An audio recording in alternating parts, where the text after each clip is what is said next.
읽은 본문은요, 대부분의 사람들이 로마서의 주제로 보고 있어요. 그리고 이 말씀을 4장 마지막 절까지 설명을 해주고 있습니다. 그래서 4장까지 보면서 오늘 본문에 대해서 바울이 말하고자 하는 것이 무엇인지 보려고 하는데요. 오늘 16절에 보면요, 바울은 복음을 부끄러워하지 않는다고 하고 있어요. 여기서 바울이 말하는 복음은 예수 그리스도의 죽음과 부활을 내포하고 있는 것입니다. 그런데 당시 로마인들의 의식 속에 십자가형은 로마인들에게는 행하지 않았죠. 너무 잔인했고, 그래서 노예들이나 극악한 정치범들에게 주는 형벌이었습니다. 그래서 예수님 십자가 처형할 당시 좌우편에 있었던 강도가 정치범으로 알려져 있어요. 이들이 누구냐면 우리가 알고 있는 열심당원으로서요, 로마 제국에 굴복하지 않고 로마 사람들에게 세금 바치기를 거부했던 사람들이었습니다. 마찬가지로 당시 유대 지도자들이 막무가내로 예수님을 정치범으로 몰아서 십자가 처형을 당하게 했던 것이었어요. 이러한 십자가 처형, 그것도 로마의 속국인 팔레스타인 지방의 한 30대 청년이 십자가형을 당했고 부활했다고 하는 거예요. 그런데 그 청년이 구원자고 복음이라고 하는 것은 당시 로마인들에게 있어서 어리석어 보였던 거죠. 그것을 믿는 사람들을 비웃을 수밖에 없었던 것이었습니다. 그러나 그들의 시선과 상관없이 바울은 그 복음이 부끄럽지 않다는 거예요. 왜냐하면 이 복음은 모든 믿는 자에게 구원을 주시는 하나님의 능력이기 때문이라는 것입니다. 먼저는 유대인에게요, 그리고 헬라인에게로다. 유대인을 비롯하여 헬라인에 이르기까지, 그리고 모든 이방인에게 이르기까지 믿는 사람을 구원하는 하나님의 능력이 복음이라는 거예요. 세상에서는 3대 성인에 대하여 말하기를 예수, 부처, 공자라고 하죠. 이들의 가르침은 훌륭하고 또한 그 가르침에 걸맞는 삶을 살았기 때문에 모두가 그렇게 인정하는 거예요. 이것에는 대부분 이견이 없습니다. 그런데 온 세상의 죄를 자신이 짊어지고 심지어 죄인을 위해서까지 십자가 형벌을 당하신 분은 예수 그리스도밖에 없어요. 그리고 죽음으로 끝난 것이 아니라 부활하셔서 지금도 살아서 역사하는 분이십니다. 이것은 인류를 향한 훌륭한 가르침을 초월한 하나님의 능력인 거예요. 이 하나님의 능력인 복음 안에는 하나님의 의가 나타난다고 하고 있습니다. 유대인들에게 있어서 의는 대단히 중요한 거예요. 율법에 대하여 흠이 없어야 하는 것이었습니다. 그런데 하나님께서 율법을 주신 이유는 백성을 잘 다스리고 질서를 세워가라고 주신 것이지, 이러한 통치의 본질을 잊은 채 율법대로 살면 의인이다, 율법을 범하면 죄인으로 이렇게 낙인 찍는 그러한 일들을 범한 거예요. 그래서 백성들끼리 서로 의인과 죄인을 분류하기 시작했습니다. 그리고 자칭 의인이라고 칭하는 사람들은요, 율법을 범한 사람들과 상종하지 않는 거예요. 이것은 하나님의 의가 아니라 자기 의를 위한 율법이었고요, 율법으로 이스라엘을 다스린 것이 아니라 정죄와 차별을 일삼았던 것이었어요. 그런데 율법에 비추어 자신들을 스스로 의롭다고 주장하지만 이에 대하여 성경에서 말하기를 로마서 3장 20절에서 율법의 행위로 그의 앞에 의롭다 하심을 얻을 육체가 없나니 율법으로는 죄를 깨달음이니라. 율법의 행위로는 하나님 앞에서 의롭다고 인정받을 사람이 아무도 없다는 것입니다. 율법으로는 다만 죄를 깨달으라는 거예요. 그런데 문제는 죄를 깨닫지 못하는 것이죠. 그래서 로마서 3장 9절에 유대인이나 헬라인이나 다 죄 아래 있다고 우리가 이미 선언하였느니라. 율법을 맡은 유대인이나 그렇지 않은 이방인이나 다 죄 아래 살고 있다는 거예요. 기록된 바 해 아래 의인은 없나니 하나도 없으며 깨닫는 자도 없고 하나님을 찾는 자도 없고 다 치우쳐 함께 무익하게 되고 선을 행하는 자가 없나니 하나도 없도다. 그들의 목구멍은 열린 무덤이요 그 혀로는 속임을 일삼으며 그 입술에는 독사의 독이 있고 그 입에는 저주와 악독이 가득하고 그 발은 피 흘리는데 빠른지라. 파멸과 고생이 그 길에 있어 평강의 길을 알지 못하였고 그들의 눈앞에 하나님을 두려워함이 없느니라 함과 같으니라. 성경 지식에는 탁월하지만 하나님과는 전혀 상관없는 삶을 사는 거예요. 오히려 그들이 하는 말에는 평강이 없고 사망이 가득하다는 것입니다. 이러한 사람은 하나님을 알되 하나님을 영화롭게도 하지 않고 감사하지도 않는다는 거예요. 오히려 생각이 허망하여지고 미련한 마음이 어두워졌는데도 스스로 지혜 있다라고 하는 거죠. 그런데 실상은 어리석은 사람이라는 것입니다. 그래서 그 어리석은 대로 하나님께서 내버려 두시는데 세 가지로 분류하고 있어요. 1장 24절에 그들을 마음의 정욕대로 더러움에 내버려 두사. 창조주 하나님을 버리고 우상 숭배하는 사람들을 하나님께서 내버려 두신다는 거예요. 26절에 그들을 부끄러운 욕심에 내버려 두사.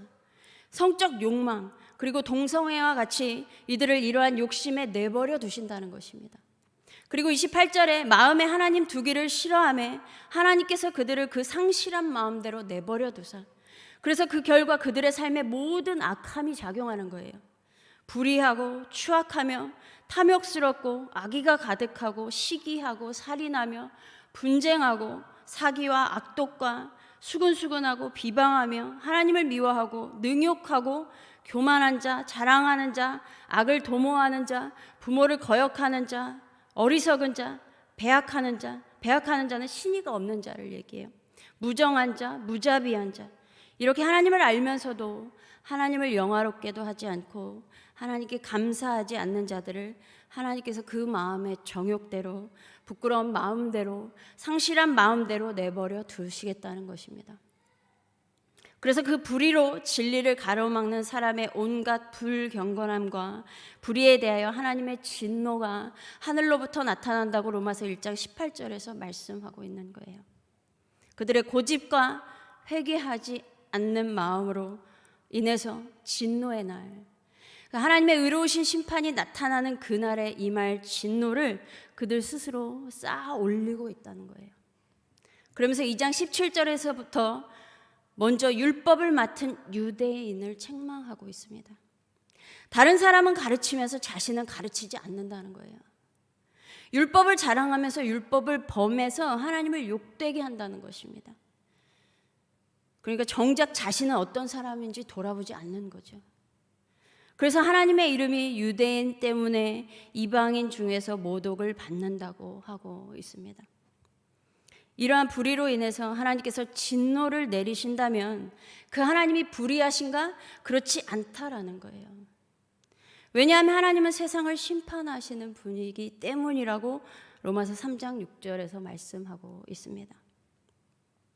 그래서 유대인도 이렇게 되는데 이방인인 우리는 어떻겠어요?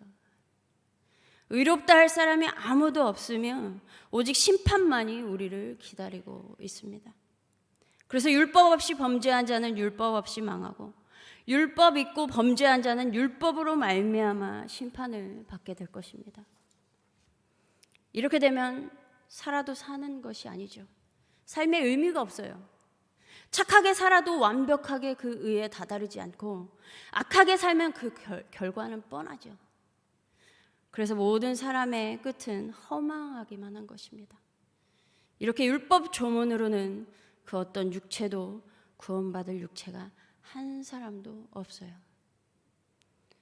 그런데 너무 다행히 그리고 무척 감사한 것은 이제는 하나님께서 율법 외에 율법 상관없이 율법과 아무 상관없이 하나님의 한 의를 나타내셨습니다. 이것은 율법과 선지자들에게 증거를 받았다는 거예요. 구약 전체가 증언했다는 것입니다. 곧 예수 그리스도를 믿음으로 말미암아 모든 믿는 자에게 미치는 하나님의 의인이 차별이 없느니라. 자칭 의인이라고 하는 자나 스스로 죄인이라고 하는 자나 율법 아래 있는 자나 율법 없는 자나 모든 사람이 죄를 범하여 하나님과 단절되어서 하나님의 영광에 이르지 못했는데 구약에서 증언한 그 그리스도 예수 안에 있는 속량, 그 구원으로 말미암아 하나님의 은혜로 값없이 의롭다 하심을 얻을 수 있는 길이 열렸습니다. 은혜, 카리스죠. 이 의미가 대가를 받지 않겠다라는 거예요. 대가를 받지 않는다라는 거예요. 이 하나님의 은혜라 하면요, 하나님께서는 우리에게 주시는데 하나님은 우리에게서 그 대가를 받지 않겠다라는 거예요. 이렇게 우리에게 구원을 주시며 대가를 받지 않을 뿐만 아니라 우리를 의롭다고 해주신다는 것입니다. 죄가 없다라는 거예요. 그러나 이것은 하나님께서 하나님의 독생자 예수를 화목제물로 주셨고 그 피를 믿을 때에만 가능하다는 것입니다. 하나님께서 이렇게 하신 이유가요, 로마서에서 사람들이 이제까지 지은 죄를 간과하심으로 하나님께서 그냥 지나치신대요. 대수롭지 않게 여기신대요. 그거를요. 그동안에 했던 죄들을 그냥 대수롭지 않게 넘겨버리시겠대요. 그래서 하나님께서 자기의 의로움을 그렇게 하심으로써 자기의 의로움을 나타내시겠다라는 거예요. 다시 말해서 하나님께서 예수님을 화목제물로 내어주시고 그 피를 믿는 자를 구원하신 것은 하나님께서 자기도 의로우시며 또한 예수 믿는 자를 의롭다고 하려 하심이라는 것입니다. 이것은 그 의가 우리의 행위에서 난 것이 아니라는 것이죠. 그러면서 4장에 아브라함이 어떻게 의롭다 하심을 받았는지에 대하여 말씀하고 있어요. 아브라함이 생육하고 번성할 수 있는 그 능력을 상실했음에도 하나님께서 아들을 주시겠다고 하신 그 약속의 말씀을 능히 이루실 줄을 확신하였기 때문에 그것이 아브라함에게 의로 여겨졌다는 것입니다. 오직 하나님을 믿음으로 말미암아 의롭다 여김을 받았다는 거예요. 그래서 로마서 4장 23절에서 24절에 이것은 아브라함만을 위한 것이 아니다라는 거예요. 예수 우리 주를 죽은 자 가운데서 살리신 이를 믿는 자를 위한 것이기도 하다는 것입니다. 이렇게 로마서 4장까지 오늘 본문 로마서 1장 16절에서 17절의 말씀에 대하여 증명하고 있는 거예요. 우리 역시 죄 아래에서 구원받을 육체가 아무도 없습니다. 그래서 그동안 하나님께서 그 죄 가운데 우리를 내버려 두셨어요. 그런데 끝까지 우리를 그 죄 가운데 내버려 두시지 않았습니다. 그렇게 하실 수 없어요, 하나님은요. 그래서 하나님의 경륜 속에서 지속적으로 말씀하셨던 구원자 예수를 우리에게 보내주셨습니다. 이 은혜로 우리가 아무 대가도 지불하지 않고 예수 그리스도를 믿음으로 말미암아 구원을 받았습니다. 뿐만 아니라 의로우신 하나님께서 우리를 의롭다고 하고 계신 거예요. 그러므로 이제는 그 믿음으로 말미암아 얻게 된 여러분 안에 또 제 안에 있는 의에 대하여 각자의 삶에서 그 의를 증명해야 될 거예요. 은혜로 구원받았고 의롭다 칭함을 받으면 바울은 어느 곳에서도 믿음으로 구원받았으면 끝이라고 하지 않아요. 성령의 법으로 살아가야 하며 열매 맺는 것에 대하여 말씀하고 있습니다. 진정 믿음으로 구원받았다면 그것이 성품이든 행위이든 열매가 따라와야 한다는 거예요. 이것은 단순히 종교인의 모습을 갖추라는 것이 아닙니다. 내가 구원받았고 의롭다 칭함받은 자는 그렇게 살아갈 수밖에 없는 거예요. 이것은 또한 완벽함을 말씀드리는 게 아니에요. 그래서 혹 그렇게 살지 못하면 살지 못할 수 있잖아요. 실수할 수 있고 알면서도 그렇게 못 살 수도 있잖아요. 그럴 때 내 양심이 찔려야 하는 거예요. 부끄러운 것은 부끄러워할 줄 알아야 하는 것입니다. 더불어 내 안에 계신 성령님의 근심이 나를 돌이키게 만드는 거예요. 그래서 혹 예수 믿고 잘못했더라도 하나님의 낯을 피하여 도망가는 것이 아니라 다시 일으켜 세우시는 하나님의 사랑을 기억하시고 다시 일어나 믿음의 길을 걸어가시기 바랍니다. 이러한 모습이 구원받은 의로운 자의 모습인 거예요. 그러므로 그 믿음과 의로움으로 육체의 일을 도모하는 것이 아니라 의롭다 칭함받은 자신의 육신의 성전을 세워가는 데 사용하시기 바랍니다. 또한 그리스도의 몸을 세워가는 데 사용하십시오. 이것이 분명 하나님 나라를 세워가는 일이 될 것입니다. 한성교회에 이러한 은혜가 넘쳐나기를 소망합니다. 다 같이 기도하겠습니다. 하나님, 우리가 죄 가운데 빠져서 죽을 수밖에 없는 그 인생 가운데 우리가 그냥 내버려 두신 하나님의 그 손 놓아 버리신 그러한 삶 가운데 살아갈 수밖에 없었지만 하나님 그럼에도 불구하고 끝까지 내버려 두지 못하시고 우리를 다시 붙드셔서 그 믿음을 주시고 그 믿음으로 살아가게 하시니 감사합니다. 또한 우리를 의롭다 칭하셔서 정말 죄 많은 우리 인생 가운데 죄 없다 하시니 그것 또한 감사합니다. 그러한 의로운 삶 가운데 우리를 그 의롭다 칭하신 그 은혜의 삶을 또한 우리가 증명하는 삶이 되게 하시고 때로는 믿음 가운데 있으면서도 그렇게 살지 못할 때에 그럼에도 불구하고 다시 일으켜 세우시는 하나님의 사랑을 붙들고 다시 믿음의 여정을 걸어갈 수 있도록 하나님 인도하여 주시옵소서. 감사드리며 우리 주 예수 그리스도의 이름으로 기도드립니다. 아멘.